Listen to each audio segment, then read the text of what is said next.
রাঙ্গুনিয়ায় ধর্মীয় ভাবগাম্ভীর্য ও ভক্তিময় পরিবেশে পালিত হয়েছে পরমারাধ্য গুরুদেব প্রভুপাদ শ্রী শ্রী আদিত্যমোহন ব্রজবাসী মণি মহারাজের শুভ আবির্ভাব তিথি।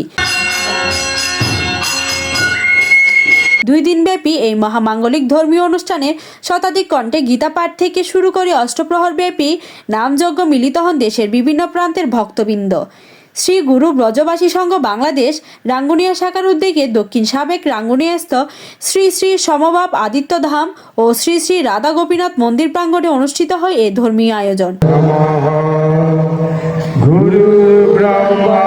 অনুষ্ঠানকে ঘিরে সকাল থেকে ভক্তদের উপস্থিতিতে মুখরিত হয়ে ওঠে পুরো মন্দির প্রাঙ্গণ। গত 1 ফেব্রুয়ারি 2026 খ্রিস্টাব্দ রোজ রবিবার সকাল 10টায় রাঙ্গুনিয়ায় প্রথমবারের মতো শতাধিক কণ্ঠে শ্রীমদ্ ভগবদ গীতা পাঠ অনুষ্ঠিত হয়। শিশু কিশোর থেকে শুরু করে শিক্ষার্থী ও ভক্তদের সম্মিলিত কণ্ঠে গীতা শ্লোক পাঠে এক অনন্য ধর্মীয় আবহের সৃষ্টি হয়, যা উপস্থিত দর্শনার্থীদের আবেগ আপ্লুত করে তোলে। দিনব্যাপী কর্মসূচি অংশ হিসেবে অনুষ্ঠিত হয় মনোজ্ঞ সাংস্কৃতিক অনুষ্ঠান।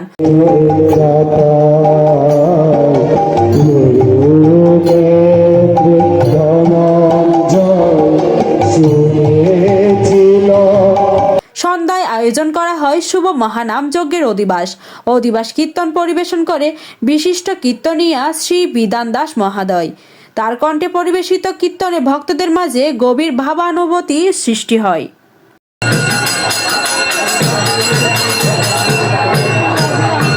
পরদিন 2রা ফেব্রুয়ারি 2026 খ্রিস্টাব্দ রোজ সোমবার অনুষ্ঠিত হয় অষ্টপ্রহর ব্যাপী শুভ নামযজ্ঞ।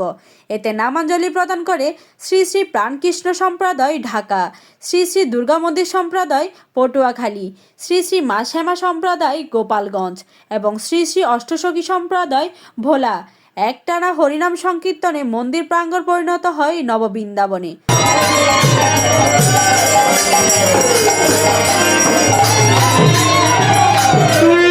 অনুষ্ঠানে আগত ভক্তরা জানান, এ ধরনের আয়োজন ধর্মীয় চেতনা জাগ্রত করার পাশাপাশি সমাজে শান্তি ও সম্প্রীতির বার্তা পৌঁছে দেয়।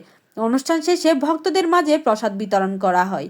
News desk, Hindus news.